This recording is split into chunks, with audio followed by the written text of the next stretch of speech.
시편 120편부터 134편까지 15편의 시에는 성전에 올라가는 노래라는 제목이 붙었습니다. 이 성전에 올라가는 노래란 이스라엘 백성들이 성전으로 나아가면서 불렀던 노래란 뜻입니다. 오늘날로 말하자면 성도들이 교회에 나와서 부르는 노래라고 할 수 있겠습니다. 그러니까 무슨 노래가 되겠습니까? 우리가 교회에서 예배 때 부르는 찬송가 이 정도로 생각하시면 될 것 같습니다. 이 시편 120편부터 134편까지 이 15편의 시는 마치 구약의 성도들이 성전에 올라가면서 불렀던 노래이기 때문에 오늘날 그리스도인들이 교회에서 부르는 찬송가와 같다, 이렇게 보시면 되겠습니다. 시편 128편은 바벨론 포로에서 귀환한 이스라엘 백성들이 성전에 올라가면서 불렀던 노래입니다. 이 시인은 경건한 사람이 받는 복에 대해 노래하고 있습니다.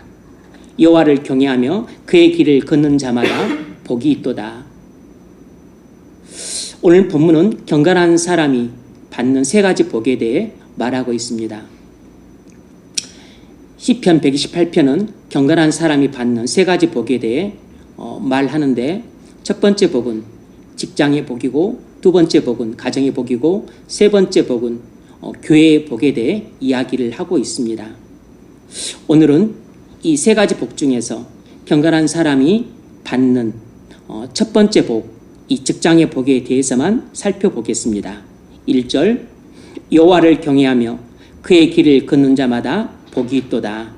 내가 내 손이 수고한 대로 먹을 것이라. 내가 복되고 형통하리로다. 1, 2절은 직장의 복, 3, 4절은 가정의 복, 그리고 5, 6절은 교회의 복에 대해서 말합니다. 1, 2절 오늘 본문을 통해 우리가 뭘 알 수 있을까요? 경건한 사람은 직장의 복을 받는다는 것입니다. 여호와를 경외하며 그 도에 행하는 자마다 복이 있도다. 내가 내 손이 수고한 대로 먹을 것이라. 2절에서 그 점을 말하고 있죠. 내가 내 손이 수고한 대로 먹을 것이라. 그러니까 경건한 사람은 자기가 손으로 수고하는 것에 대해서 결코 헛수고하는 일은 없다는 것입니다. 하나님은 경건한 사람에게 첫 번째로 직장의 복을 주십니다. 이 땅에서 사는 사람들에겐 모두 직장이 필요하죠. 직장에서 손으로 일해 일용할 양식을 얻습니다. 우리에겐 직장에서 일해 벌어먹고 사는 것이 중요한 문제입니다. 그런데 하나님께서 우리에게 약속하시길 경건한 사람들에게는 바로 이 직장의 복을 주신다는 것입니다. 그래서 굶어 죽게 하시거나 헐벗어 죽게 하시거나 아니면 추위에 얼어서 죽게 하시는 일이 결단코 없게 하시겠다는 것입니다. 내가 내 손이 수고한 대로 먹을 것이라. 내가 복되고 형통하리로다.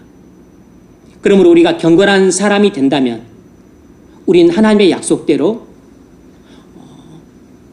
경건한 자가 받는 이 직장의 복을 누리게 될 것입니다. 여러분도 직장 생활을 하시기 때문에 직장이 얼마나 중요한지는 잘 아실 겁니다. 우리에게 그 생활 영역이 크게 몇 가지가 있는데, 첫 번째가 가정 생활 영역이 있고, 두 번째가 직장 생활 영역입니다. 세 번째가 교회 생활 영역이죠.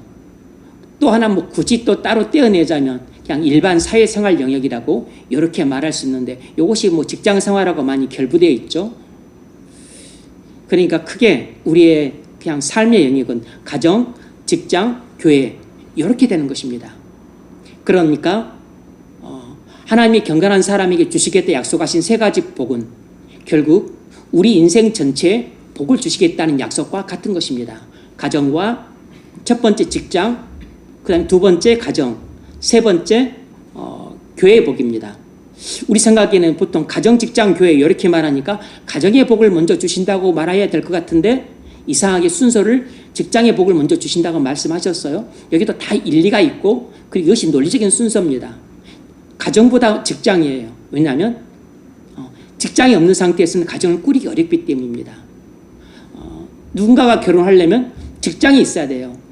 먹고 살 능력도 없는데 어떻게 결혼해서 가정을 꾸립니까? 가족들을 어떻게 부양하죠? 직장이 있어야 되죠. 그러니까 하나님이 먼저 우리에게 주시는 복은 직장의 복입니다. 그 다음에 가정을 꾸릴 수 있기 때문이에요. 그리고 그 다음에는 교회와 하나님 나라인 것이죠. 경건이란 하나님을 경외하고 사랑하는 것입니다. 경건한 사람이란 하나님을 경외하고 사랑해서 하나님 말씀을 순종하는 사람이라고 할 수 있죠. 하나님을 경외하고 사랑해서 하나님 말씀을 순종하는 사람이 바로 경건한 사람입니다. 경건은 하나님의 복이 우리에게 오는 대로예요. 큰 길과 같습니다. 하나님은 경건한 사람을 사랑하심으로 복을 주십니다. 경건한 사람은 하나님께로부터 현세와 내세의 복을 받습니다. 예수님은 이 점을 이렇게 말씀하세요. 마태복음 6장 33절 그런즉 너희는 먼저 그의 나라와 그의 의를 구하라. 그리하면 이 모든 것을 너희에게 더하시리라. 이 마태복음 6장 33절이 오늘 본문 1, 2절과 딱 결부되어 있습니다. 오늘 본문 1, 2절 여호와를 경외하며 그 도에 행하는 자마다 복이 있도다. 그런데 이 1절이 뭐하고 연결이 되냐면 마태복음 6장 33절 상반절과 연결이 돼요. 너희는 먼저 그의 나라와 그의 의를 구하라. 이 구절이 여호와를 경외하며 그 도에 행하는 자라는 구절과 같은 뜻입니다. 같은 뜻. 여호와를 경외하며 그 도에 행하는 자가 누구냐면 바로 하나님 나라와 하나님의 의를 구하는 사람이에요. 그리고 내가 내 손이 수고한 대로 먹을 것이라. 이 구절은 이 모든 것을 너에게 더하시리라. 이 구절과 같은 뜻입니다. 여기서 이 모든 것이란 먹을 것과 마실 것과 입을 것과 잠잘 것을 말하는 것이에요. 의식주를 말하는 것입니다. 일용할 양식을 말하는 것이에요. 일용할 양식을 어떻게 구합니까? 직장 생활에서 구하는 것이죠. 농사하든지 아니면 돼지를 치든지 아니면 직장을 다니든지 아니면 장사를 해서 벌든지 이 모든 것을 더하시겠다는 것은 일용할 양식을 공급해서 굶어 죽지 않게 하시겠다는 것이고 이것은 우리 손으로 수고한 것을 먹게 해주시겠다는 약속과 같은 것입니다.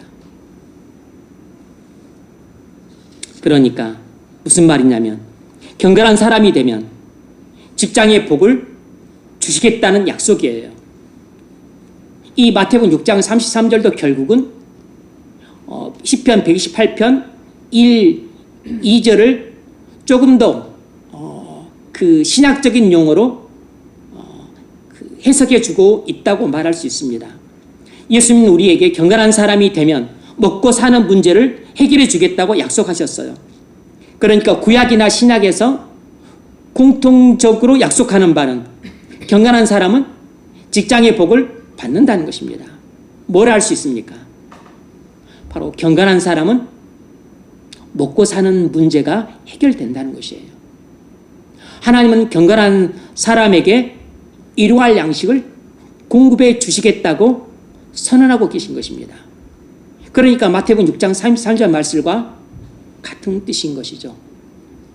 너희는 먼저 그의 나라와 그의 의를 구하라. 그리하면 이 모든 것을 너희에게 더하시리라. 어떻게 경건한 사람이 됩니까? 주 예수 그리스도를 믿음으로 우리는 경건한 사람이 될 수 있습니다. 오직 그리스도를 믿음으로만 우리가 성령으로 거듭나서 경건한 사람이 될 수 있습니다. 경건한 사람이 되고자 한다면 먼저 주 예수 그리스도를 믿으십시오. 모든 사람은 아담 안에서 죄인으로 태어났습니다. 죄인은 전부 불경건한 사람들이에요. 우리는 모태에서부터 불경건한 사람으로 태어났습니다. 하지만 우린 그리스도의 십자가의 대속을 믿음으로 성령으로 거듭나서 경건한 사람이 되었습니다. 이것이 중생이에요. 그러므로 여러분이 경건한 사람이 되고 싶다면 주 예수 그리스도를 믿으십시오. 예수님이 십자가의 죽음으로 여러분의 모든 죄를 대속하셨습니다. 이 예수의 십자가 대속을 믿으면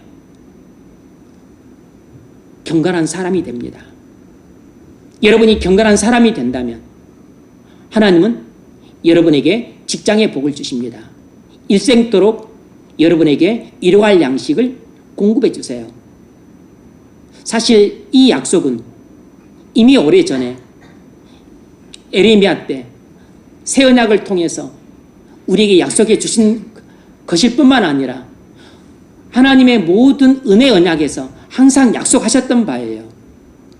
나는 너희 하나님이 되고 너희는 내 백성이 되리라 고 하는 언약의 이 핵심 약속 속에는 여러 차례 말씀드렸지만 크게 하나님의 인도와 보호와 공급 이 세 가지 중요한 약속이 함의되어 있습니다.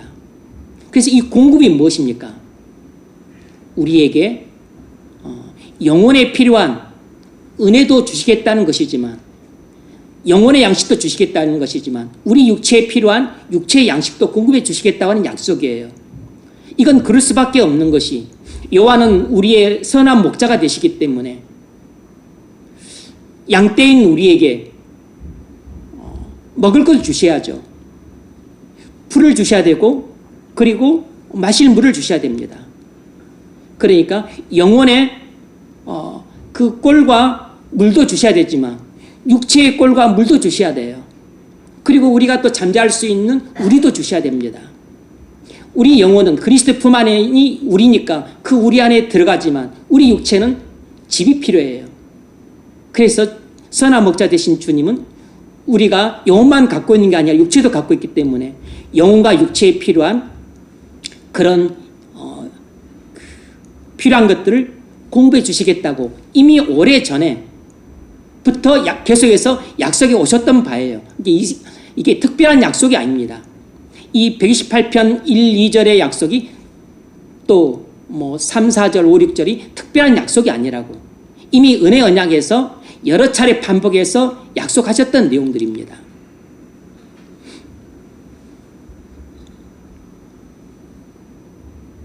누구든지 예수의 십자가 대속을 믿으면 성령으로 거듭나서 그리스도인이 됩니다. 우리가 그리스도인이 되는 순간 우리는 경건한 사람이라고 부릅니다. 물론 완전한 경건한 사람은 아니에요. 충만한 경건한 사람은 아니고 이제 경건한 사람으로 갓난 아이로 태어난 것입니다. 이제 경건한 사람으로 스타트가 가능한 것이에요. 스타트 라인에 섰다는 뜻이에요. 경건한 사람은 어떻게 삽니까? 경건한 사람은 영적인 싸움에서 승리하는 삶을 삽니다. 이것이 경건한 사람의 특징이죠.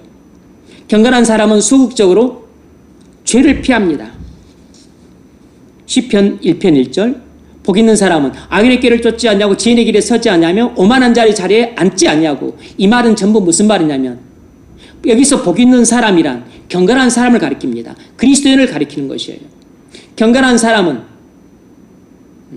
죄를 미워해서 그리고 죄를 피한다라는 뜻이에요. 뿐만 아니라 경건한 사람은 적극적으로는 하나님 말씀에 순종을 합니다. 여호와를 경외하며 그의 도에 행하는 자마다 복이 있도다.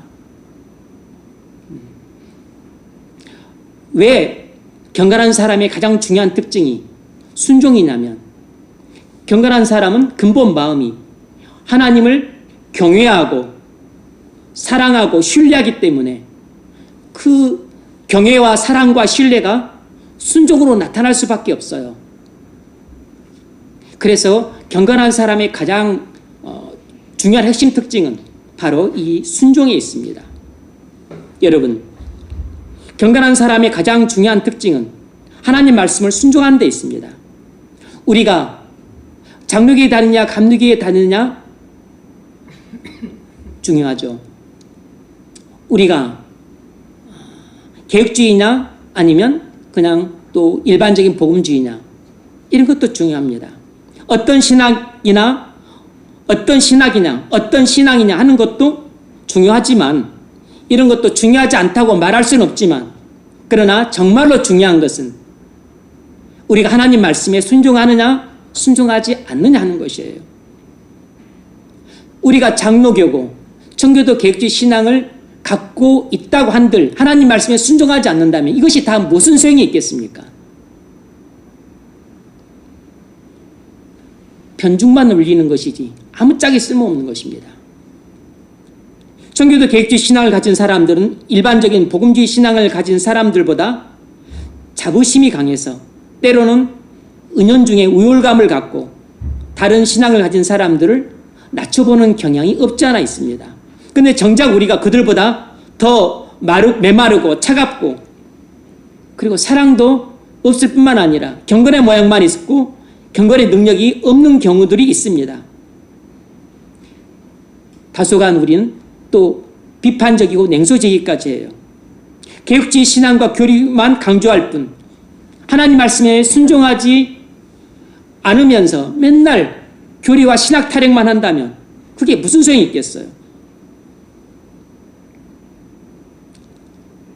이건 신학과 교리가 훌륭할지는 몰라도 경건한 사람은 아닙니다. 제가 이런 오류에 빠졌던 적이 있었기 때문에 이런 오류에 지금도 빠져있는 사람들을 보면 안타까움이 사무칩니다. 교리와 신학이 중요하지만 경건은 그것보다 훨씬 더 중요해요. 우리가 경건하지 않으면 우리가 믿는 신학과 교리는 무용지물이 되고 맙니다. 우리의 경건함이 세상에 비친 것이지 우리가 믿는 신학과 교리가 이 세상의 빛은 아닙니다. 하나님이 함께 하시는 사람은 계획주의 신앙을 가진 사람이 아니라 경건한 사람이라는 것을 명심해야 됩니다. 여호와를 경외하며 그의 길을 걷는 자마다 복이 있도다. 우리가 죄를 짓지 않고 하나님 말씀에 순종하려면 영적인 싸움에 이겨야 합니다. 이 영적인 싸움에서 매일 이기는 사람이 정말로 경건한 사람이에요. 예전에 섬겼던 교회의 한 장로님은 무척 경건한 분이셨습니다. 노예, 목사, 장로, 수련을 강화도로 갔는데 이제 저녁 예배를 마치고 이제 우리 숙소로 돌아왔습니다. 방 하나하고 딱 거실이 있었어요. 그래서 주로 우리 교회 목사님들하고 그리고 장로님들만 묵었던 것으로 기억이 되는데 방 안에 들어가신 분들이 예배 마치고 나서 TV를 켰어요. 저는 이제 거실에서 자려고 이제 자리를 펴는데 장로님이 들어가셔도 되는데 안 들어가시더라고. 그러면서 이제 저랑 거실에서 잠깐 이야기를 했는데 장로님은 일체 TV를 안 보신다는 것입니다. 그분은 복지시설을 운영하고 있는데 날마다 그러니까 그 아침하고 저녁 때 2번 예배를 드리기 때문에 당신이 말씀을 준비하셔야 돼요. 그래서 날마다 서재에서 말씀을 묵상하고 또 기도를 합니다. 그래서 TV를 보면 세상이 자기 안으로 들어오기 때문에 세상 TV를 봐서 유익한 것이 하나도 없다는 것이에요. TV를 봐서 유익한 것이 뭐가 있냐? 하나도 없다. 물론 자질구레한 것들이 유익한 것들이 없다고 할 수 없지만 그러나 사실은 한두 가지 유익이 있을 뿐 나머지 98가지는 유익이 없는 거죠. 안 본다고 해서 우리가 이 땅을 살아가는데 어려움을 겪는 경우는 거의 없기 때문에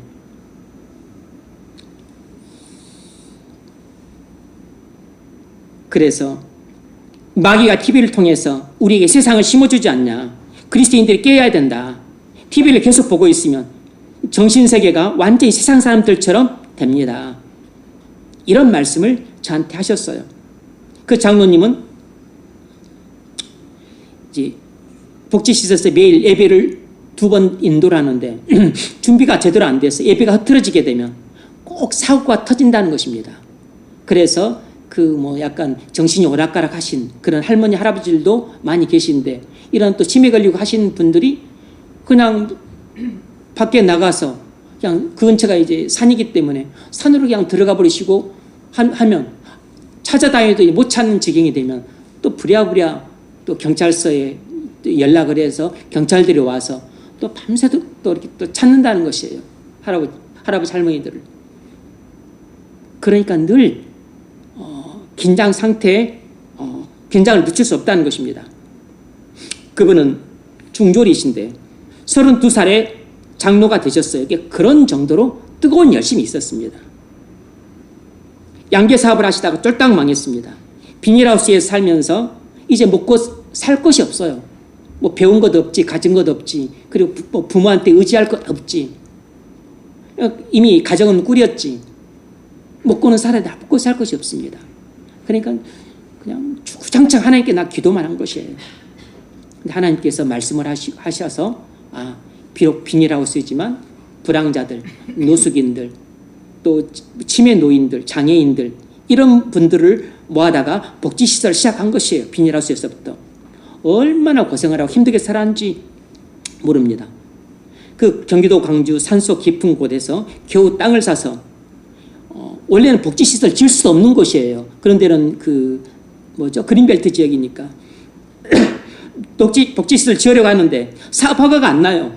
그건 당연하죠. 그린벨트니까. 근데 눈물로 기도했는데 또 기적적으로 허가가 났을 뿐만 아니라 군청이 그 신장로부터 그 산 비탈 아래에 있는 그 복지시설까지 그 꽤 몇 킬로 되는데 그 길을 다 좁은 길이긴 하지만 다 포장까지 해줬어요. 그걸 다 길을 뚫어줬습니다. 허가만 내준 게 아니라 그렇지 않았더라면 장로님 없는 형편에 또 본인이 길을 내야 되는데 다 내주셨어요. 그래서 믿음으로 복지시설을 운영하면서 자녀들을 양육하고 그리고 교회를 정말로 잘 섬기셨어요. 교회의 기둥 중에 기둥이었습니다. 교회의 믿음직한 일꾼으로서 교회의 큰 일은 다 도맡아서 하셨어요. 여러분, 교회를 하는데 학력이 필요가 없습니다. 여러분, 물론 있어서 나쁠 건 없지만 교회를 하는데 여러분 돈이 필요 없어요. 돈이 많아서 나쁠 건 없지만 그 장로님은 단지 TV를 안 봤던 게 아니고 세상과 싸워서 이기고 있었던 것이에요. 그는 마귀와 싸워서 이기고 있었던 것입니다. 자기 육체의 정의과 싸워서 이기고 있었던 것이에요. 이런 분이 경건한 성도로서 죄를 이기고 세상을 이기고 사단을 이기고 있는 사람입니다. 요한일서 5장 4절 무릇 하나님께로부터 난 자마다 세상을 이기느니라. 세상을 이기는 이김은 이것이니 곧 우리의 믿음이라. 하나님께서 난 자가 아니면 누가 세상을 이긴 자가 누구냐? 여러분, 그리스도인만 세상을 이길 수 있습니다. 다시 말하면 경건한 사람만 세상을 이길 수 있어요. 하나님이 이 경건한 장로님에게 직업의 복을 주셨습니다. 도저히 생계를 꾸려갈 수 없는 상황에서 그 비닐하우스에서 복지시설을 하게 하셔서 그 불우한 형편에 있는 사람들을 케어할 뿐만 아니라 본인도 그걸로 통해서 생계가 가능하게 되었고 또 자녀들도 양육하게 되었어요. 도저히 일어날 수 없는데 기적적으로 장로님 손으로 수고한 것을 먹게 하셔서 가족들을 부양하게 하셨습니다.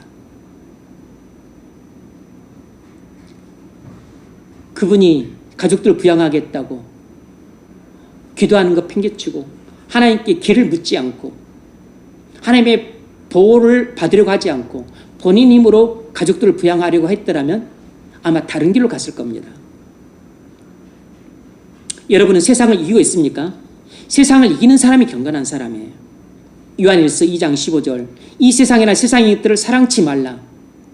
누구든지 이 세상을 사랑하면 아버지 사랑이 그 속에 있지 아니하니.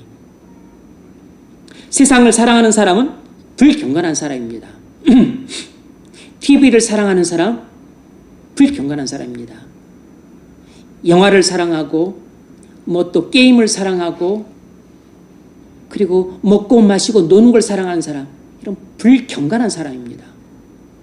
우리가 다 놀고 여행 다니는 것 뭐 우리가 다 싫어하지 않죠? 다 좋아하죠. 놀러 다니고 여행 다니고 맛집 찾아다녀서 그 먹으러 다니고 그런 것에 심취해서 그것을 취미라고 하고 때마다 절기마다 계절마다 그걸 안 하면 입안에 가시가 돋고 그걸 안 하면 엉덩이에 뿔이 생기고 불경건한 사람입니다. 100% 불경건한 사람들이에요. 우리의 신앙 목표는 경건한 사람이 되어 세상을 정복하여 하나님 나라를 세우는 것입니다. 여러분이 경건한 사람이 될 때 직장을 정복해서 하나님 나라를 세울 수 있습니다. 하나님보다 자기 마누라를 더 사랑하는 사람, 자기 남편을 더 사랑하는 사람, 자기 자식들을 더 사랑하는 사람, 불경건한 사람입니다. 하나님보다 돈을 더 사랑하는 사람, 하나님보다 직장에서 그 승진을 더 사랑하는 사람, 출세를 더 좋아하는 사람, 성공을 더 사랑하는 사람, 다 세상 사람들입니다. 세속적인 사람들이라고. 여러분은 어떤 사람들이십니까? 여러분은 이 세상을 사랑하지 않는 사람입니까? 이 세상에 있는 것들을 사랑하지 않는 사람이세요? 여러분들이 만일 불경건한 사람이라면 여러분에게는 직업의 복이 보장되어 있지 않습니다. 하나님은 경건한 사람에게 내가 내 손이 수고한 것을 대로 먹을 것이라 이렇게 보장해 주셨어요. 내가 복되고 형통하리로다. 그런데 이 복은 많은 경우 자녀손들에게까지 계대되는 경향이 있어요. 우리가 경건한 사람으로서 영적인 싸움에서 승리하는 삶을 살 때 어떤 복을 받습니까? 직장의 복을 받습니다. 내가 내 손이 수고한 대로 먹을 것이라. 경건한 사람이 받는 첫 번째 복은 직장의 복이에요. 그러나 불경건한 사람은 직장의 복을 보장받지 못합니다. 그래서 하나님이 직장 잘 다니다가도 하나님이 직장을 빼앗기도 하십니다. 사업 잘 되다가도 하나님이 사업을 망하기도 하십니다. 장사 잘해서 가게 2개, 3개로 막 넓히는데 부도 맞기도 하세요. 직장 사업 잘해서 돈 엄청 벌었는데 하나님이 홀라당 빨리 데려가 버리실 수도 있습니다. 애써 번 돈 다른 사람 것이 되어버릴 수 있어요. 죽서서 개주는 것입니다. 시편 127편 2절 너희가 일찍 일어나고 늦게 누우며 수고의 떡을 먹음이 헛되도다. 이 말씀이 바로 그 말씀입니다. 여호와께서 집을 세우지 않냐시면 세우는 자의 수고가 헛되고 그랬습니다. 이 말과 연결된 말이에요. 우리가 아무리 잘 먹고 잘 살기 위해서 또 경제적으로 풍요롭기 위해서 그래서 돈을 많이 벌기 위해서 뭐 직장에서 열심히 일을 하고 또 머리를 굴리고 또 야근깨를 쓰고 또 돈에 집착하고 뭐 아끼고 발광을 해도 소용없습니다. 여호와께서 집을 세우지 않냐시면 세우려고 하는 자의 수고가 헛되다 그랬습니다. 그래서 뭐라 그랬습니까? 너희가 일찍 일어나고 늦게 누우며 엄청 열심히 장사하는 거죠. 엄청 열심히 공부하는 것입니다. 엄청 열심히 일을 하는 것이죠. 새벽에 나가서 일해서 저녁 늦게 들어옵니다. 일찍 일어나고 늦게 누우며 수고의 떡을 먹으며 뜨다. 그래서 새끼밥도 못 먹고 그냥 대충 먹으면서 그렇게 돈 벌기 위해서 열심히 일을 해요. 그런데 뭐라 그랬습니까? 그거 다 네 거 아니다. 그거 다 다른 사람 거가 된다. 이렇게 말씀하시는 것이에요. 불경건한 사람은 아무리 힘쓰고 애써도 결실을 얻지 못하도록 하나님이 징계하십니다. 그럼 끝이에요. 끝. 그걸로 그 사람은 끝나는 것입니다. 모든 사람들이 인생이 오막육장으로 끝나는 게 아니에요. 나는 인생이 1막밖에 안 되는데 1막으로 끝나는 사람도 있고 나는 2막밖에 안 되는데 2막으로 끝나는 사람이 있어요. 모두가 다 5막 6장까지 가는 게 아닙니다. 미국에 이민 온 의사가 미국 한인교회 장로면서도 주일 송수조차 하지 않았습니다. 돈에 눈이 멀어서 돈을 많이 벌기 위해 주일에 새벽 기도만 하고 출근했어요. 그래서 그 병원에 휴가 간 의사들 대리 근무하면서 평일 일당 2배를 벌 수 있었기 때문에 그 돈 벌려고 눈이 뒤집혀서 주일에 일부러 본인이 자원해서 그 휴가 간 의사들의 대리 근무를 하면서 돈을 엄청 벌었습니다. 그래서 애틀랜타에 땅을 많이 샀어요. 그런데 미국은 그렇답니다. 그 간증하신 분의 이야기가 이제 이 이야기를 어떤 그 목사님이 하셨는데 책에 나온 것인데 미국은 일반적으로 어떤 그 지역이든지 간에 북부는 흑인들이 주로 살고 남부는 주로 백인들이 산대요. 그러니까 주로 흑인들이 모여서 사는 곳은 슬럼가가 될 수밖에 없죠. 그래서 조금 이제 백인들이 모여 사는 곳이 좀 부촌이 되고 그쪽이 조금 도심이 되고 하는 것인데 이 사람은 그걸 몰랐기 때문에 그냥 북부에 있다 땅을 샀는데 그렇게 모든 자기가 번 돈을 다 투자해서 또 우리 한국 사람들도 땅에 집착하잖아요. 그래서 몽땅 또 사두면 올라갈까 생각해서 북부에 땅을 사뒀는데 그게 나중에 흑인들이 점점 모이면서 그것이 슬럼가가 되고 하면서 거의 휴식 조각이 되어버린 것입니다. 쫄딱 망한 것이죠. 수십 년 동안 한 수구가 도루묵이 되어버렸습니다. 너희가 일찍 일어나고 늦게 누우며 수고의 떡을 먹음이 헛되도다. 그러니까 장로지만 신앙이 없었던 것이죠. 아직까지 하나님과 올바른 관계가 맺이지 않았기 때문에 하나님이 어떤 분인지 아직 눈이 안 떠져 있는 상태였던 것이에요. 자기 아무리 애쓰고 막 해서 부자가 되어보려고 그렇게 발버둥을 쳐도 하나님이 후 하고 불어버리시면 모든 재물이 순식간에 날아가 버린다는 사실을 장로면서도 몰랐던 것입니다. 그러니까 아직까지 많은 교회들이 사회적 지위가 있고 돈이 있으면 신앙이 없어도 장로로 세우는 곳들이 많이 있죠. 옛날에도 그랬지만 지금도 그렇습니다. 한 형제가 가정을 이루어서 사업을 하는데 잘 돼서 많은 돈을 벌었습니다. 건전한 교회에 다녔음에도 불구하고 목사님과 트러블을 일으켰어요. 교회 건축 문제나 교회 운영 문제에 대해서 자꾸 고집스럽게 자기 주장을 했습니다. 분수에 진하게 행동을 했죠. 하는 일이 잘 돼서 돈을 잘 버자 더 교만이 하늘을 찔렀습니다. 돈 문제를 비롯해서 여러 가지 문제로 목사님과 관계가 깨져서 결국 교회를 떠났어요. 이 교회 저 교회에 유람했습니다. 돈에 엄청 집착을 했기 때문에 오직 관심은 돈밖에 없었습니다. 교회는 발만 하나 턱하니 걸쳐놨지 교회는 아무런 관심이 없었어요. 이 경건하지 않은 형제가 재테크에 광적인 열심을 냈습니다. 자기 사업을 하면서도 또 남 돈 가지고 이렇게 투자하고 저렇게 투자하고 부동산 투자하고 주식 투기하고 심지어 선물까지 손을 댔어요. 주식도 투기, 도박에 가깝지만 선물은 완전히 도박입니다. 그러다가 결국 다 말아먹었습니다. 그 많이 벌었던 돈 다 말아먹고 있는 집, 자기 사무실 다 전세금 다 날려먹고 풀없는 땡거지가 됐습니다. 가정도 깨졌어.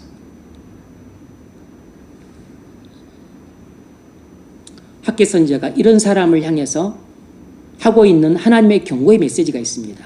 학계서 1장인데 학계 선지자가 성전 건축을 평균쳐 두고 자기들 먹고 사는 일에만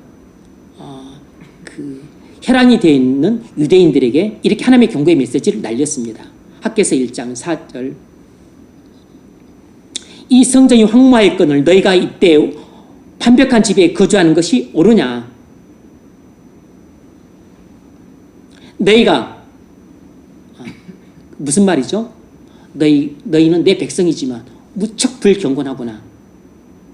성전 건축하다가 좀 방해 좀 받았다고 성전 건축 중단하고서 너희가 집 짓고 그리고 먹고 살고 애들 학교 보내는 일만 신경 쓰고 이제 내 성전은 팽개쳐 둔다는 게 그게 가당키는 한 일이냐? 하면서 이스라엘 백성들의 불경건함을 하나님이 책망을 하셨어요. 그래서 이렇게 말씀하셨습니다. 너희가 많이 뿌릴지라도 수확이 적으며 일꾼이 싹쓸 받아도 그것을 구멍 뚫어진 천대에 넣음이 되느니라. 무슨 말이냐면 그들이 아무리 농사를 열심히 지어도 맨날 수확이 적어. 왜냐하면 맨날 횡령이 드니까. 맨날 가뭄이 들어. 맨날 메뚜기가 와서 먹어버리네. 곱게 길러 놓으면 소들이 픽픽 쓰러져 죽고 양들은 잡혀가 죽고 도대체 먹고 살 수가 없어. 너무 가난해. 너무 먹고 사는 게 힘들어. 아니 이렇게 열심히 일을 하는데 이렇게 열심히 농사를 짓는데 이렇게 목축을 열심히 하는데 장사를 내도 뭐 돈을 넣었다면 또 사기 맞고 그것도 또 땅을 샀다 그러면 그것도 땅이 또 묶여버리고 되는 일이 없어요. 이스라엘 백성이 몰랐습니다. 근데 이제 하나님이 학개 선지자를 통해서 그 이유를 알려줘요. 너희가 많은 것을 팔았으나 도리어 적었고 너희가 그것을 집으로 가져갔으나 내가 불어버렸느니라. 불어버렸느니라. 이것이 무슨 까닭이냐? 하나님이 이렇게 자상하신 분이세요. 이유를 다 알려줍니다. 이것이 무슨 까닭이냐? 내 집은 황마였을 때 너희가 각각 자기 집을 짓기 위하여 빨랐습니다. 그러니까 하나님 먼저 생각하지 않고 자기들 먼저 생각하는 거. 그리고 하나님의 성전, 오늘날로 치자면 교회죠. 하나님의 교회를 먼저 우선시하지 않고 자기 가족 먼저 생각한 거. 자기 가정 먼저 생각한 거. 이것이 바로 죄라는 것입니다. 하나님 교회보다 자기 가족 부양하는 거, 자기 가족 먹여 살리는 거, 자기 집 짓는 거, 요것을 먼저라고 생각하는 것이 불경건이라는 것이에요. 이것이 무슨 까닭이냐? 내 집은 황마였으되 너희는 각각 자기 집을 짓기 위하여 말랐습니다. 하나님의 백성이었던 유대인들이 직장의 복을 받지 못한 이유가 무엇입니까? 불경건함 때문입니다. 유대인들이 그렇게 열심히 농사를 지었지만 맨날 흉년이 들어서 먹을 게 없었던 이유가 뭐죠? 그렇게 많은 그 가축들을 길렀지만 양을 잡아먹을 수가 없어. 맨날 소가 없어. 그 장사를 해서 많은 돈을 벌었는데 맨날 번전치기 아니면 마이너스야. 손해를 봐. 왜 그러죠? 하나님이 불어버렸기 때문입니다. 하나님이 호주머니에 구멍을 내버렸기 때문이에요.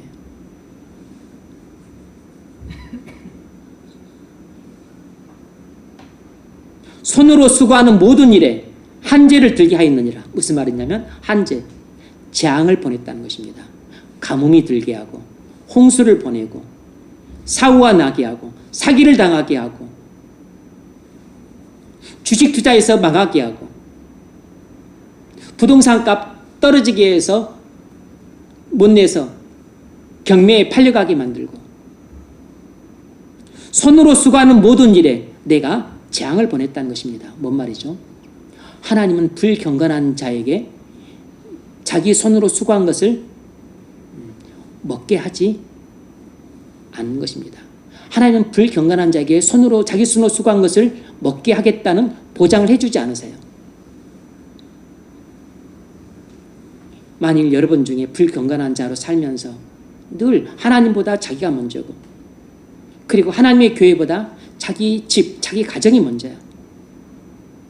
하나님의 교회보다 자기 직장 생활이 먼저야. 하나님보다 자기 부모가 먼저고 자기 배우자가 먼저고 자기 자식이 먼저야. 그럼 이 사람은 하나님과 아무런 관련이 없는 사람입니다. 이 사람은 평생 자기 힘으로 자기 길을 개척해야 되고 자기 힘으로 모든 위험으로 자기가 스스로를 방어를 해야 돼요. 하나님 안 돌봐주십니다. 그리고 자기가 자기 먹을 것을 다 스스로 알아서 자급자족을 해야 돼. 하나님이 공급 안 해주세요. 하나님은 이 사람의 목자 아닙니다. 하나님은 자기 양떼의 목자세요. 그러니까 여러분이 결정을 하셔야 됩니다. 하나님의 인도와 그리고 보호와 공급하심을 받고 살 것인지 아니면 하나님은 눈에 보이지 않아서 네가 믿을 수가 없기 때문에 그냥 하나님 놔두고 그냥 내가 내 인생을 내 인생길을 내가 스스로 인도해서 정하고 내가 내 자신을 내 힘으로 보호하고 나는 내가 스스로 벌어서 나는 스스로 먹고 산다. 나는 자급자족한다.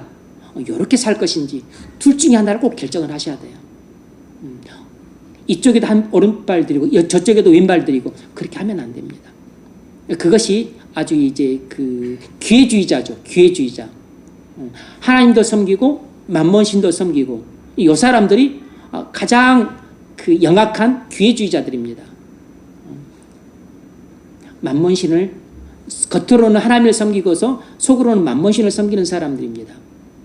하나님이 가장 경멸하시는 사람들이에요. 불경건한 교인들은 주님이 경고하신 대로 자기 손이 수고한 열매를 먹지 못할 때가 있습니다. 하지만 이 징계는 주님이 아직도 우리를 사랑하고 있다는 좋은 증거예요. 사랑하지 않으면 이렇게 징계를 안 합니다. 불경건한 교인이지만 하는 일이 잘 되고 번성해서 부유하게 사는 사람들이 있습니다. 이건 안 좋은 징조예요. 왜 그러냐면 돼지가 살찌는 것은 잔칫날이 가까웠음을 알리는 것이고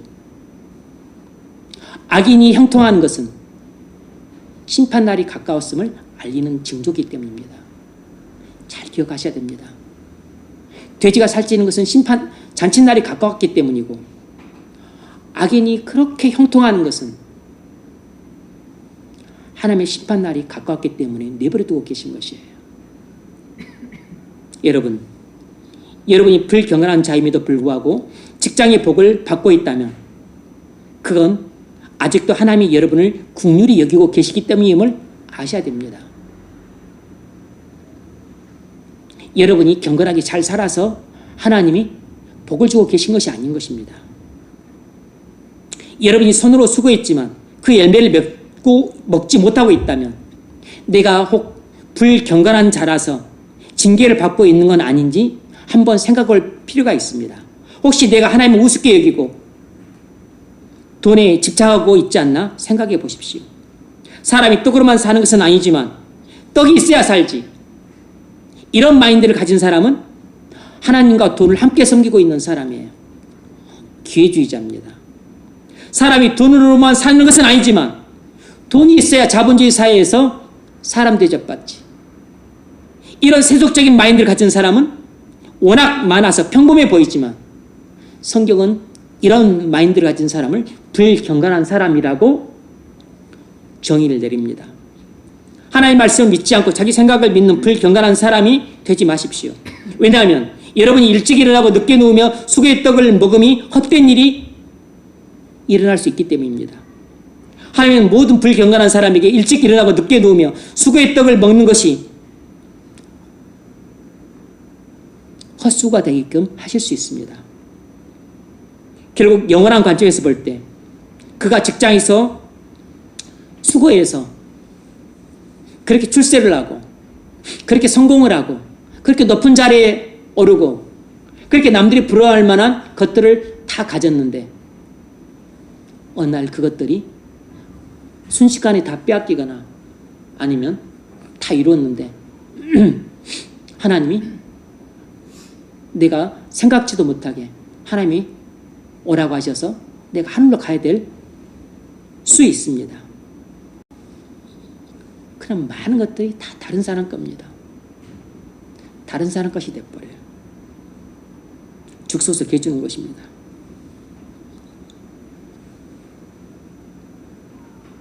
경건한 사람은 직장의 복을 받습니다. 경북 영덕군 구계교회 김상태 장로님은 자기 배를 갖고서 고기 잡는 어부였어요. 출하기 전날 장로님은 담임 목사님과 이런 대화를 나눴습니다. 목사님, 이번에 나가서 고기를 많이 잡아야 될 텐데요. 그래야 저기 무너진 또 그 성전도 다시 좀 수리 좀 하고 할 텐데요. 예배당이 너무 낡았던 겁니다. 담임 목사님은 장로님 기도합시다. 고기를 때로잡게 해달라고 간절히 기도하겠습니다. 2000년 12월 24일에 출하에서 그날 밤 또 새벽에 방어를 무려 5,500마리 정도 잡았습니다. 당시 시가로 6천만 원이 넘게 받았어요. 주민들은 말하기를 이제 배가 한 대만 나간 게 아니겠죠. 여러 대 나갔는데 이렇게 양쪽에 배가 있었었는데 이 양쪽 배가 친 그물에는 방어가 안 들어오고 가장 들어오기 힘든, 가장 잡기 힘든 가운데 있던 이 김상태 장로님의 배에만 방어대가 완전히 그냥 무더기로 몰린 것입니다. 그물이 찢어질 정도로 5,500마리가 잡혔다면 여러분 또 방어는 큽니다. 여러분 보셨을 텐데 방어는 일반적으로 커요. 막 팔뚝만 합니다. 그런 것들이 5,500마리가 잡혔어요. 너무 이상한 일로서 이건 하나님의 기적이다. 이렇게 주민들이 말을 했습니다. 경매장에서도 한 그물의 방해대가 이렇게 많이 잡힌 것은 처음 본다고 말했습니다. 방송 매체에도 나왔어요. 현대판 베드로 기적이라고. 일주일 뒤에 또 출호했는데 이번에는 5.3m짜리 밍크고래가 잡혔습니다. 당시 시가로 5천만 원이 넘었어요. 고래가 그물에 잡히면 나가려고 발버둥을 치기 때문에 그물을 다 갈갈이 다 찢어놓고 본인도 죽는 경우가 많습니다. 그런데 이 고래는 그물에 잡혔는데 나 잡아가 주세요 하듯이 얌전히 있더라는 것입니다. 전혀 상식적이지 않았다는 것이에요. 사람들은 다 기적이라고 이구동성으로 말했습니다. 그분이 운영하는 횟집에는 그 간증을 들으려고 많은 목회자들이 찾아왔어요. 그 장로님은 자기 신앙사를 이렇게 말했습니다. 난 보강사 주지아들로 태어나서 장로가 되었고 가족들을 다 전도했다. 주지아들 했습니다. 주지아들. 뱃사람들 용왕제 각종 고사 드리고 우상 숭배할 때 난 일절 참여하지 않았다. 우상 숭배하지 않았다. 내 집이나 내 사업보다 교회 일을 먼저 했고 더 중요하게 여겼다. 이분이 이 장로님의 신앙이 이런 신앙이었어요. 그런데 옛날 대부분 우리 할아버지들, 우리 아버지들, 연세 있으신 분들의 신앙은 다 이런 식이었습니다. 우리 집보다 교회가 먼저고 내 사업보다 교회 일이 먼저였어요. 우리 농사보다 교회 일이 먼저였습니다. 고기 잡는 것보다 교회 일이 먼저였어요. 고기 잡아서 돈 많이 벌어서 집에 갖고 가는 것도 중요하지만 교회 지붕 무너진 빵꾸땅 난 거 그거 떼우고 하는 것이 더 중요하게 여긴 신앙이었습니다. 전도를 사명으로 여겼다. 매일 새벽 기도를 했다. 이 장로님은 경건한 성도였습니다. 하나님은 자기 집보다 교회를 더 염려하는 이 경건한 장로님께 자기 집도 흥하고 그리고 교회도 세울 수 있도록 직장의 복을 주셨습니다. 한 번은 방어대 5,500마리로, 한 번은 큼지막한 밍크고래 한 마리로. 다 기적이에요, 기적. 여호와를 경외하며 그의 길을 걷는 자마다 복이 있도다. 내가 내 수인 수고한 대로 먹을 것이라. 내가 복되고 형통하리로다. 이처럼 경건한 사람은 직장의 복을 받습니다. 하나님은 필요하다면 경건한 사람에게 경제인 복도 주십니다. 가족을 부양할 뿐만 아니라 교회를 세울 수 있도록 복을 주세요. 여러분이 잘 알지만 원정수 권사님 이야기를 또 해야 되겠습니다. 원정수 권사 어머니는 남편이 죽은 후에 3남매를 홀로 키웠습니다. 유교 동란이 끝나고 나서 1950년대 초에 우리나라가 찢어지게 가난할 때 그때 3남매를 이제 이 과부가 키워야 되는데 이 젊은 과부가 어떻게 키우겠어요? 당시 남자들도 일자리가 없어서 먹고 살기 힘든 때 아니 과부가 뭘 해가지고 이 3남매를 먹여 살리겠어요? 바느질이나 하면서 그런 거 외에는 일거리가 없어요. 왜냐하면 우리나라에 공장이 없으니까 서비스업도 없고 할 일이 없는 것입니다. 그래서 할 수 있는 거라고는 하나님 앞에 나가서 주구장창 눈물을 흘리면서 우는 것밖에 없어요. 새벽에 일어나서 그 당시 5시 새벽 기도니까 그 전에 가려면 새벽 4시에는 일어나서 십리길을 걸어갑니다.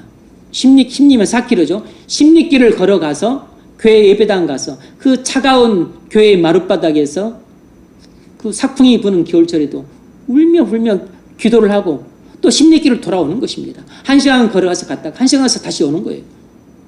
그래서 또 오면 또 자식들 세 남매, 삼남매였는데 또 자식들 머리에 손을 얹고 또 차갑디 차가운 손으로 기도를 하는 것입니다. 하나님, 전 남편도 없고 저는 과부인데 이 애들을 어떻게 키웁니까? 하나님 도와주세요. 살려주세요. 그러면서 어느 날 노숙자 할아버지를 데려갔어요. 그 당시 그런 분들이 얼마나 많았겠습니까? 그 추운 겨울에 뭐 옷도 변변치 않은 또 하나 입고서 추위에 벌벌벌 떨고 먹지도 못했으니까 또 씻지도 못했으니까 또 그냥 그 때국물이 아니고 그 때가 아주 그냥 겹겹이 뭐 쌓여가지고 아주 그냥 갑옷처럼 쌓여서 그런 할아버지 모시고 왔어요. 그래서 원영수 권사한테 아들이었으니까 고등학교 다닐 때인데 씻겨드려라.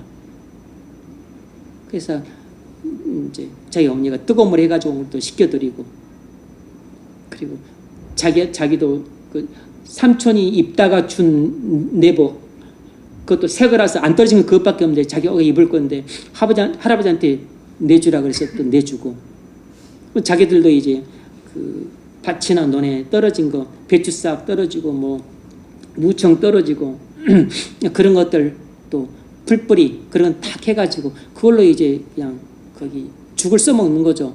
그걸 뭐 무슨 죽이라 그러죠. 그러니까 뭐 피죽 같은 건 써먹는 것입니다. 근데 그것도 양이 많질 않아. 그 네 식구가 나눠 먹어야 되니까. 근데 그걸 또 할아버지한테 드려서 또 2그릇 3그릇 드시게 하시고 몇 그릇 절반밖에 안 남으니까 그 절반 갖고 또 가족들이 나눠 먹어야 되는 겁니다. 그렇게 살았어. 그럼에도 불구하고 이 원영수 권사 어머니가 하나님을 경외하며 그 말씀에 순종하는 삶을 그 찢어지게 가난했던 시절에도 골곶게 그렇게 살았어요. 친척들이 많았지만 아무도 도와주지 않았습니다. 그러다가 아들이 원영수 권사죠. 성령을 받고 그리고 놀라운 지혜 은사를 받았습니다. 한 번 보면 잊어먹질 않는 것이에요. 그리고 딱 보면 책을 읽으면 시험 볼 때 책장이 넘어가는 것입니다. 근데 고등학교 때만 그런 게 아니고 대학교 때도 그러고 그리고 나중에 유학 가서도 그랬다는 것입니다. 책장을 딱 한 번 읽으면 책이 통째로 그냥 복사가 돼버리는 것이 뇌에. 그래서 읽으면서 머릿속으로 책장을 넘기는 것입니다. 그래서 뭐 276페이지 위에서 12번째 줄에 무슨 말이 있고 무슨 단어가 있고 이걸 다 기억을 하는 것이에요. 그러니 당시 공부 못했던 대전고등학교 나서 공부는 그 당시 좀 했겠죠. 고등학교도 1등 졸업하고 서울대 들어가고 그래서 미국에 돈 한 푼 없는데 유학을 가고 암 전문의가 돼서 암 전문 병원을 설립해서 운영을 하고 계세요. 어머니는 찢어지게 가난하다고 해서 악착같이 돈을 벌려고 했던 게 아니고 오직 하나님만 경외하며 그 말씀에 순종하는 삶을 살았습니다. 그랬더니 하나님이 자녀들에게 지혜를 주시고 그리고 자녀들에게 경건을 주시고 재물도 주셨어요. 하나님이 자녀들에게 다 경건을 주시고 지혜도 주시고 재물을 주셨어요. 시편 37편 25절 내가 어려서부터 늙기까지 의인이 버림을 당하거나 그의 자손이 걸시감을 보지 못하였도다. 그렇게 찢어지게 가난하고 피죽도 제대로 못 먹어서 그렇게 골아서 그래서 나중에 권정수 권사님이 서울 의대 다닐 때 폐결핵을 해서 죽을 일까지 처했어요. 못 먹으면 그 영양실조 때문에 결핵에 걸립니다. 그랬던 사람이 지금은 먹을 거 걱정하지 않죠. 뭐 병원장이고 하니까. 그리고 또 자기 누이들은 또 전도사가 돼서 또 살고. 원정수 권사는 엄마 신앙을 따라 일평생 하나님을 경외하며 그 말씀에 순종하는 삶을 살았습니다. 그랬더니 하나님이 그에게 경건을 주시고 지혜도 주시고 명예도 주시고 재물도 주셨어요. 이처럼 하나님은 경건한 사람에게 직장의 복을 주십니다. 여호와를 경외하며 그의 길을 걷는 자마다 복이 있도다. 내가 내 손이 수간대로 먹을 것이라. 내가 복되고 형통하리로다. 여러분, 경건한 사람이 되십시오. 그러면 여러분 직장 걱정 안 하셔도 됩니다. 하나님이 여러분이 직장의 복을 주실 것입니다. 경건한 사람이 되십시오. 하나님이 여러분에게 먹을 것과 마실 것과 입을 것과 잠잘 것을 해결해 주실 것입니다. 뿐만 아니라 여러분 자녀 손들에게까지도 그 복이 계대되게 하실 것이에요. 하나님을 경외하며 그 말씀에 순종하십시오. 그러면 여러분이 손으로 수고한 것을 먹게 될 것입니다. 직장을 잃어서 가족 부양을 못하게 되는 일이 없게 될 것입니다. 길거리에 내쫓겨나는 그런 일이 없게 될 것이에요. 여러분 자손들이 굶주리고 헐벗는 일도 하나님이 허락하지 않으실 것입니다.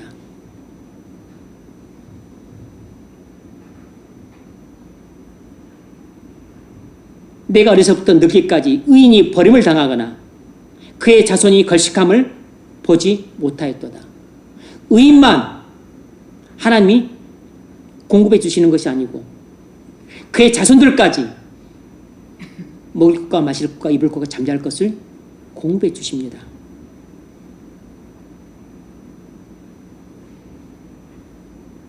여러분이 경건하여 하나님이 함께 하신다면 여러분의 길을 인도하실 것이고 위험에서 보호해 주실 것이고 뿐만 아니라 여러분의 영혼뿐만 아니라 육체에 필요한 양식들을 공급해 주실 것입니다. 이 말씀을 믿고 사는 것이 바로 믿음으로 사는 것입니다. 이 말씀을 믿고 사는 사람이 바로 경건한 성도예요. 자, 그러면 경건한 사람으로 성장하기 위해 해야 될 일이 무엇이겠습니까? 경건의 훈련을 해야 돼요. 매일 경건에 이르는 훈련을 해야 됩니다. 디모데전서 4장 7절. 경건에 이르도록 내 자신을 연단하라. 경건에 이르도록 내 자신을 연단하라. 육체 연단은 약간의 유익이 있으나 경건은 범사에 유익하니 금생과 내생에 약속이 있느니라. 경건은 내세의 복뿐만 아니라 현세의 복도 준다는 것입니다. 누가 경건에 이르기 위해 자신을 부단히 훈련시킬까요? 그것은 하나님께 전적인 소망을 두는 사람입니다. 하나님께 전적인 소망을 두지 않는 사람은 경건에 이르기를 굳이 훈련하지 않죠. 디모데전서 4장 10절. 이를 위하여 우리가 수고하고 힘쓰는 것은 우리 소망을 살아계신 하나님께 둠이니. 그러니까 우리가 경건에 이르려고 자신을 훈련하느냐 하지 않느냐를 보면 우리가 소망을 하나님께 두고 사는지 그렇지 않으면 우리 눈에 보이는 이 세상의 것들을 두고 사는지를 알 수 있습니다. 경건 훈련이 힘들고 귀찮지만 매일 하는 사람은 소망을 하나님께 두는 사람입니다. 여러분 소망을 어디다 두고 살죠? 소망을 하나님께 두고 사는 여러분 되시기를 바랍니다. 경건에 이르는 훈련은 말씀과 기도예요. 디모데전서 4장 5절. 하나님의 말씀과 기도로 거룩하여집니다. 하나님의 말씀과 기도로 거룩하여집니다. 경건의 훈련은 물론 많이 있지만 대표적인 것은 말씀 훈련과 기도 훈련입니다. 우리는 오직 하나님의 말씀과 기도를 통해서만 경건해질 수 있습니다. 말씀과 기도를 통해서 불경건한 사람은 경건한 사람이 될 수 있고 경건한 사람은 더욱 경건한 사람으로 자라갈 수 있습니다. 그래서 경건한 사람이 매일같이 빼놓지 않고 하는 것이 말씀 묵상과 기도예요. 시편 119편 기자인 다윗은 경건한 사람이었습니다. 경건한 사람의 특징은 묵상과 기도예요. 시편 119편 147절. 내가 새벽전에 부르짖으며 주의 말씀을 바라싸우며 주의 말씀을 묵상하려고 내 눈이 약에 익기 전에 깨었나이다. 뭐라고 말하고 있죠? 경건했던 다윗은 새벽 일찍 일어나서 말씀 묵상하고 기도를 했습니다. 자고리로 경건한 사람의 특징은 항상 말씀 묵상과 새벽 기도예요. 왜냐하면 새벽이 기도하고 말씀 묵상하기에 하루 중 가장 좋은 시간이기 때문입니다. 새벽만큼 말씀 묵상하기에 좋은 시간이 없고 새벽만큼 말씀 묵상하기 좋은 시간이 없어요. 저녁에도 기도하고 밤에도 기도하고 낮에도 기도할 수 있잖아요. 물론 기도할 수 있습니다. 기도할 수 있는데 낮에는 대부분 일을 하잖아요. 그리고 저녁 되면 피곤하잖아요. 그리고 여러 가지 그 하루에 있었던 일들로 또 여러 가지 잡생각이 들잖아요. 잡념이 많이 떠오르잖아요. 그러니까 묵상에도 집중하기 힘들고 기도도 집중하기 힘들어요. 또 저녁 때에는 저녁 이후 시간 피곤하니까 묵상하다가 졸고 또 기도하다가 또 조는 것이에요. 집중하기 힘들죠. 그래서 새벽 시간이 묵상하기도 가장 좋고 기도하기도 가장 좋은 시간이에요. 또 뿐만 아니라 세상이라는 영적인 전쟁터에 나가기 전에 말씀과 기도를 통해서 성령 충만함을 받고 나가야 영적인 전쟁에서 승리할 수 있기 때문입니다. 여러분은 말씀 묵상과 기도를 하십니까? 묵상과 기도를 하는 사람이 된다면 경건한 사람이 될 수 있습니다. 다윗처럼 하나님과 동행하는 사람이 될 수 있습니다. 그럼 어디를 가든지 무엇을 하든지 간에 하나님이 여러분을 승리케 하실 것입니다. 모든 그리스도인은, 모든 교인들은 세 가지 훈련을 하고 있습니다. 첫 번째가 말씀 묵상 훈련이에요. 말씀 묵상표를 따라서 매일 성경을 한 장씩 묵상하고 있습니다. 그런데 한 장 묵상한 것 가지고는 말씀 훈련이 부족해요. 그래서 성경 읽기도 더불어 해야 됩니다. 매일 한 장씩 꾸준히 묵상하면 경건의 진보가 나타납니다. 꾸준히 묵상하십시오. 묵상과 함께 성경을 읽어야 됩니다. 하루에 묵상 빼놓고 하루에 2장이든 석 장이든 넉 장이든 5장이든 할 수만 있다면 다다 익성이죠. 성경은 많이 읽을수록 좋아요. 묵상하기 어려운 본문은, 묵상하기 어려운 분들은 묵상은 보류하고 성경 통독을 하십시오. 묵상하기가 너무 힘들고 아직 체질이 안 맞고 내가 아직 감당을 못하겠다 이런 분들은 굳이 묵상하려고 애쓰지 않으셔도 됩니다. 그냥 성경을 쭉쭉쭉 읽어 나가세요. 성경을 정독을 하십시오. 정독도 하기 싫다 그러면 성경을 그냥 통독하세요. 내가 스스로 통독하기도 귀찮다 그럼 앱을 사용해서 성경 통독을 하십시오. 그것도 좋습니다. 안 하는 것보다는 100배 나아요. 하십시오. 그래서 성경 통독은 빨리 할 수 있으니까 30분만 들어도 많이 들을 수 있죠. 1시간 들으면 더 많이 들을 수 있습니다. 그래서 앱을 통해서 사용한다면 10장씩, 구약 10장, 신약 10장씩 이렇게 하십시오.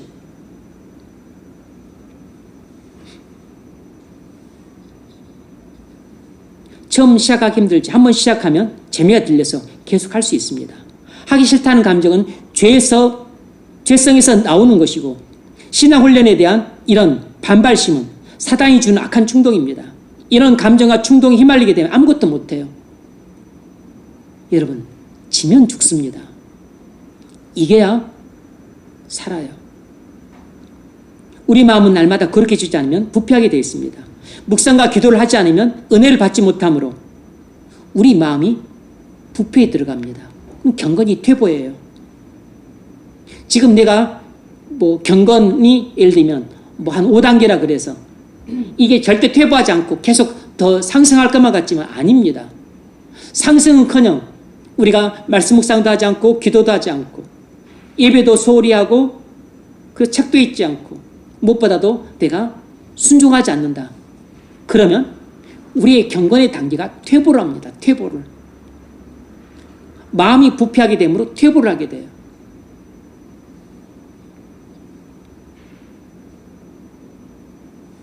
묵상과 기도를 통해 일신우일신해야만 경건이 진보할 수 있습니다. 여러분은 지금 경건한 사람으로 변화되느냐 아니면 불경건한 사람으로 퇴보하느냐 갈림길에 서 있습니다. 지금 여러분이 서 있는 길은 새로운 변화냐 아니면 옛 상태 그대로 죽음이냐 하는 기로에 서 있어요. 새롭게 변화되지 않으면 그냥 옛 상태 그대로 죽습니다. 힘들더라도 새로운 변화의 길을 선택하시기 바랍니다. 여러분의 인생은 선택에 달려있어요. 많은 사람들이 죄의 솥단지 안에서 안락함이라는 따뜻한 물속에 빠져 삶아지고 있습니다. 지금까지 지내왔던 죄의 솥단지 안에서 계속 육체의 쾌락을 좇고 살면 나중엔 삶아지는 개구리처럼 서서히 죽게 됩니다. 여러분이 빠져있는 죄를 끊으십시오. 죄를 끊으려고 노력하기보다는 은혜를 받으려고 노력을 하세요. 죄를 끊으려고 해도 잘 끊어지지 않잖아요. 그러니까 굳이 그렇게 하지 말고 죄를 끊으려고 하기보다는 성경을 읽으려고 하십시오.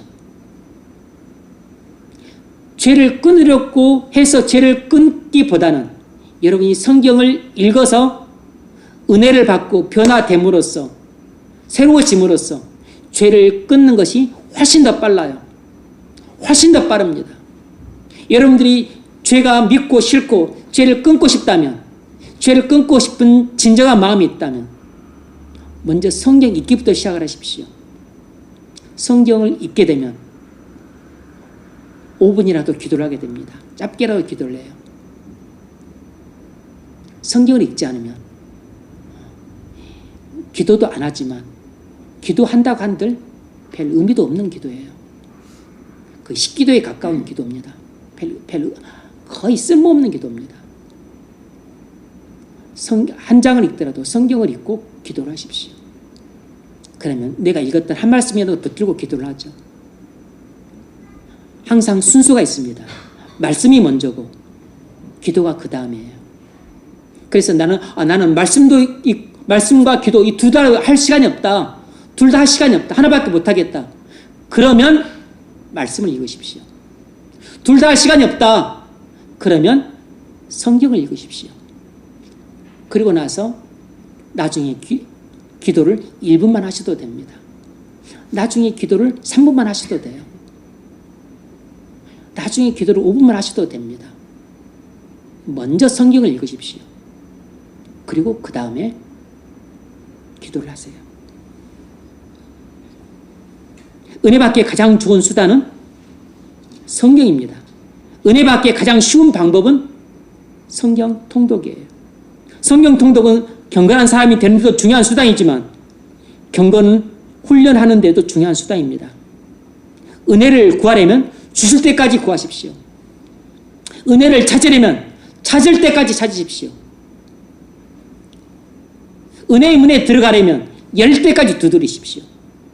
반드시 성령을 받을 것입니다. 미국에 사는 어떤 불교 여신도는 병원과 한의원에서 못 고치던 자기 남편 구안화사를 의사인 교회 집사님의 기도로 고침을 받았고, 그러자 자기 29살 먹은 딸까지 데려와서 자궁암도 그 의사 집사님의 기도로 고침을 받았습니다. 그 후에 부부는 교회에 출석을 했는데 그 절에 다녔던 이 보살이 바로 그 교회에 다니던 첫 해 구약을 50번을 읽고 신약을 100번을 읽었습니다. 이거 기적 아닙니까? 남들은 평생 읽어야 될 분량을 한 해에 다 읽어버렸어요. 평생 읽어야 될 분량을 한 해에 다 읽어버렸다고.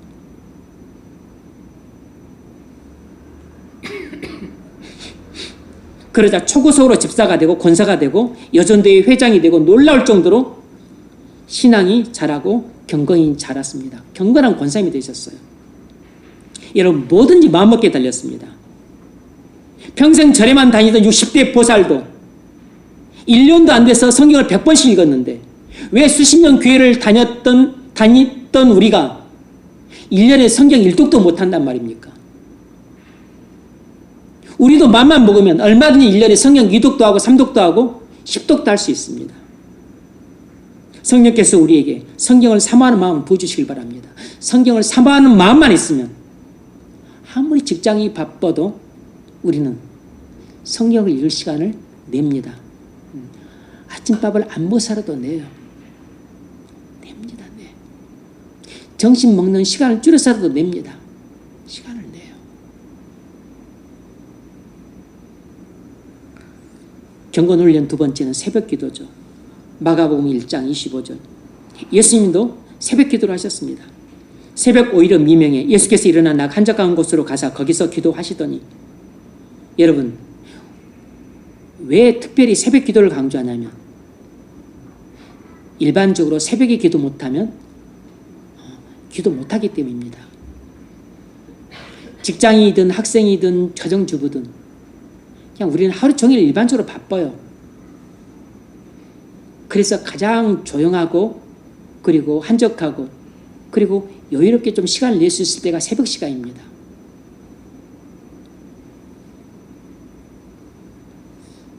그게 현실이에요. 교인들은 말할 것도 없고 목사님들도 새벽에 기도하지 않으면 그날은 기도 못한다고 봐야 됩니다. 새벽에 기도하지 않으면 새벽에 기도하지 않는 사람들은 사실상 그날 기도 안 하고 지나가는 겁니다. 새벽에 기도하지 않는 분들이 많아요. 그 사람은 기도 생활 안 하고 사는 사람들입니다. 거의. 여러분들 다 살아봐서 알겠지만 새벽에 기도하지 못하면 따로 기도할 시간을 내기가 힘들어요. 그래서 많은 분들이 기도를 안 하고 삽니다. 미국 LA에서 내과원을 운영하시는 안우성 집사님은 어느 날 이렇게 살아서는 안 되겠다는 마음이 들었습니다. 작심하고 어느 날부터 기도원에 올라가서 기도하기 시작했어요. 직장에서 딱 끝나면 7시에 기도원 올라가고 1시간 걸리면 8시에 도착. 8시부터 9시까지 기도. 9시에서 다시 집으로 내려와요. 10시 집에 도착. 11시에 취침하는 것입니다. 이 생활을 1년간 했어요. 처음에 기도할 때는 기도를 안 했기 때문에 15분을 못 넘겼답니다. 한참 기도했다고 봤는데 시계 봤는데 15분도 안 지나는 것이에요. 차차 기도가 늘어났죠. 나중에 교회에서 예배 중에 찬송을 부르기에 일어서야 되는데 일어설 수 없을 정도로 무릎이 너무 아파서 앉아서 무릎에 손을 대고 무릎 통증 좀 낫게 해달라고 기도를 했습니다. 그때 뜨거운 불이 임해서 치유를 받으면서 본인이 신의 은사를 받아버렸어요. 자기 무릎이 고침받으면서 신의 은사를 받았습니다. 그 이후엔 자기가 의사니까 새벽에 나와서 기도할 때마다 많은 환자들 이름을 부르면서 치유를 위해 도구를 하는데 많은 치유의 역사가 일어났습니다. 그래서 병원과 한의원에서도 못 고쳐서 한 달 넘게 고생하던 그 구안화사 걸렸던 남자도 이 집사님이 의술로 고친 게 아니고 기도로 고쳤습니다. 기도로.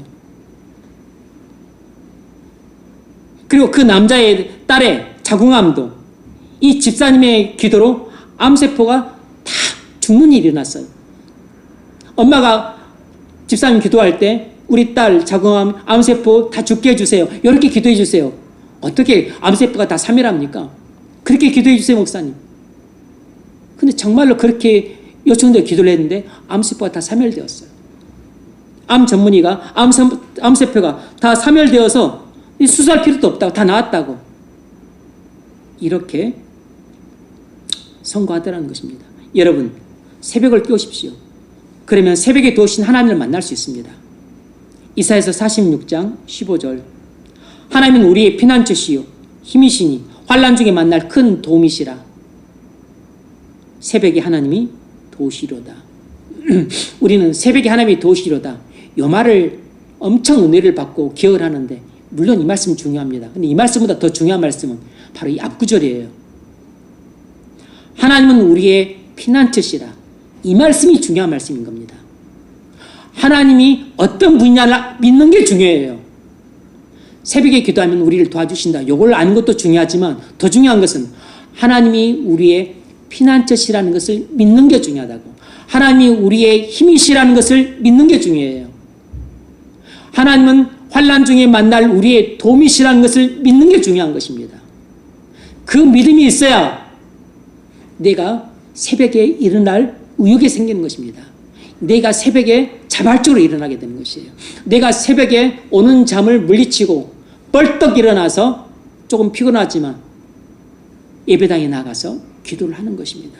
이 믿음이 있어야 제발로 새벽 기도를 하게 돼요.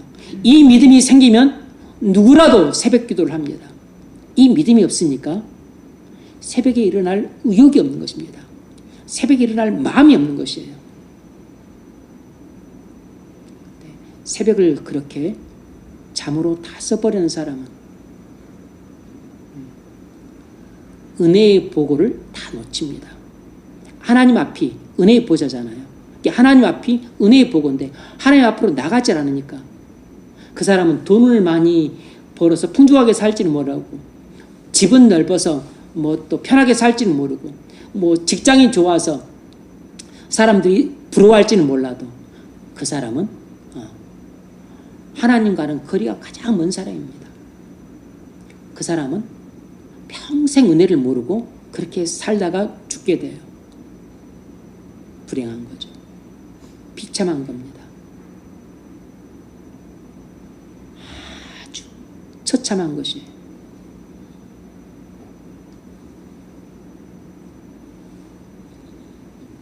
히스기야는 새벽에 도우신 하나님을 만났습니다. 왜 그랬을까요? 하나님이 여호와는 나의 피난처시라는 것을 믿었기 때문입니다.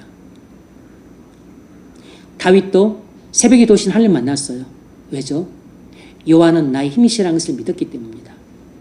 다니엘도 새벽에 도우신 하나님을 만났습니다. 왜죠? 여호와는 환난 날에 나의 큰 도움이시라는 것을 믿었기 때문이에요. 그렇다면 우리도 하나님이 나의 피난처시요 나의 힘이시요 환난 날에 만날 나의 도움이시라는 것을 믿는다면 나도 새벽에 나를 도우신 하나님을 만날 수 있습니다. 새벽에 도우신 하나님을 만나시길 바랍니다. 어떻게 만나죠? 주의 음성을 듣는 것이 만나는 것입니다. 새벽 기도하다가 주의 음성을 듣는 것이에요. 적당히 기도하다 끝내지 말고 주의 음성을 들을 때까지 기도하십시오. 주의 음성을 들어야 여러분의 문제가 풀립니다. 주의 음성을 들으면 새로운 인생길이 열립니다. 우리가 새벽에 나와서 돈 달라고 기도하거나 뭐 100세까지 제발 100세까지 죽지 않고 장수하게 되려 그런 기도 안 하시잖아요. 우리가 기도하는 이유가 뭡니까? 은혜잖아요. 은혜. 하나님의 음성 한마디 들으면 내 인생의 모든 꼬인 문제들이 대부분 해결이 됩니다. 한마디로. 주의 음성을 들을 때 새벽에 도우신 하나님을 만나는 것입니다. 그때 기쁨과 감격과 환희가 넘칠 것입니다. 매일 새벽에 도우신 하나님을 만나는 사람은 매일 성령 충만해서 매일 영적인 싸움에 승리할 수 있습니다. 영적인 싸움에서 이긴 사람은 이 세상을 정복해서 하나님의 나라를 세울 수 있어요. 그런 사람이 바로 직장의 복을 받아 누릴 수 있습니다. 그런 사람은 직장에서도 아마 승승장구 하게 될 겁니다. 하나님이 함께 하심으로 그곳에서도 그가 경건하게 산다면 틀림없이 직장 상사와 동료들도 그 사람을 좋아할 것입니다. 상사는 그 사람을 자기 팀으로 데리고 싶어 할 것이고 동료들은 이 사람과 함께 일하고 싶어 할 것이고 이 사람과 함께 또 하는 것을 기뻐할 것이라고. 이렇게 서로 가까이 하고 싶어 하는 사람이라면 승진은 따놓은 당상인 것이죠. 하나님이 지혜를 주시니까 일도 잘합니다. 문제 해결도 잘해요. 문제를 맡겨놓고 일을 맡겨놨는데 해결을 못해가지고 미련퉁이처럼 그렇게 일을 저질러 놓거나 엉망으로 만들어 놓은 그 능력이 딱 보이잖아요. 그러면 돌리는 것입니다. 빨리빨리. 데리고 쓰고 싶지 않은 것이죠. 왜냐하면 속 터지니까. 속 터지잖아요. 속 터지는 사람 뭐하러 데리고 쓰겠습니까?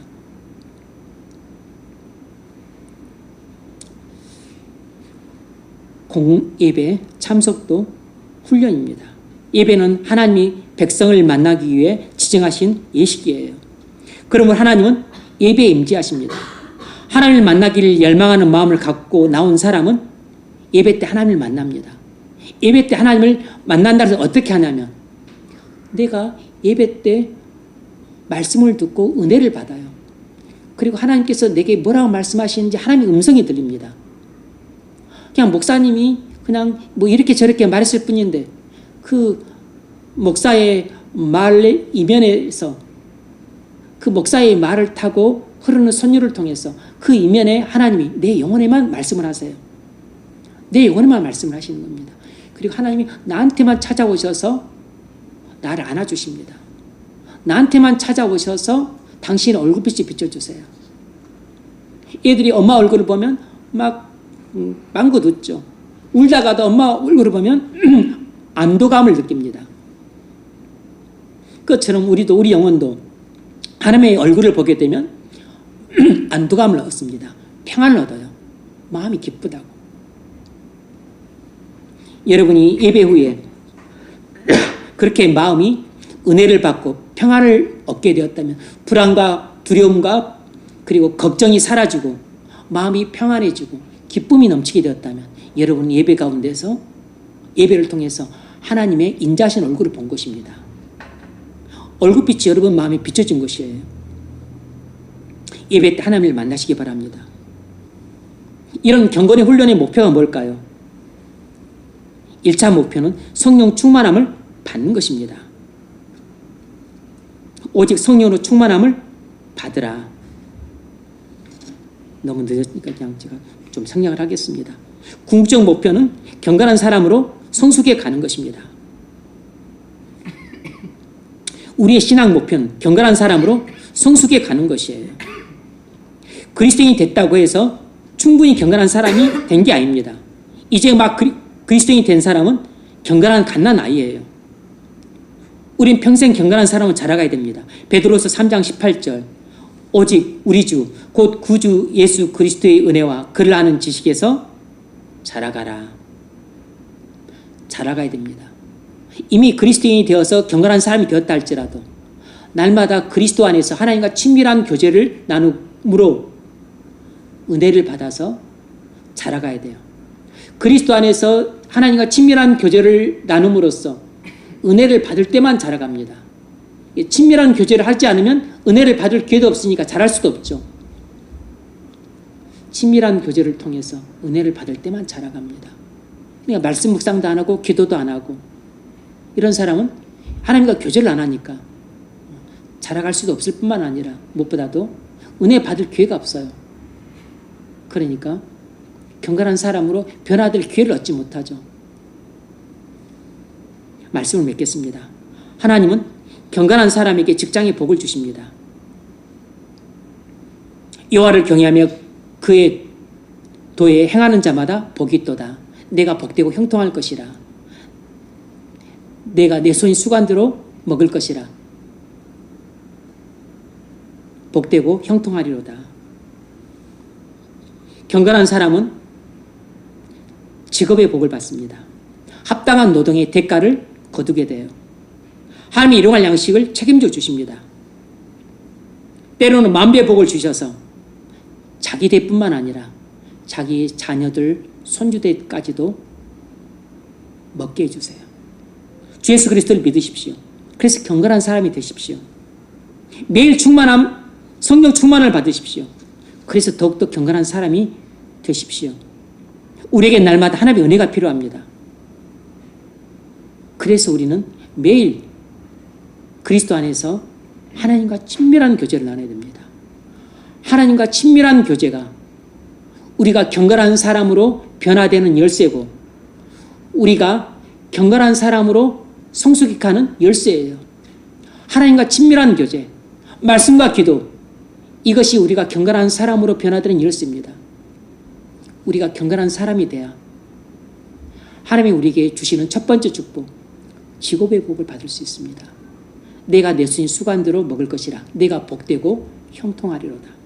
이런 은혜가 저와 여러분에게 있기를, 그리고 여러분 자녀 손에게 있기를 주의 이름으로 축원합니다.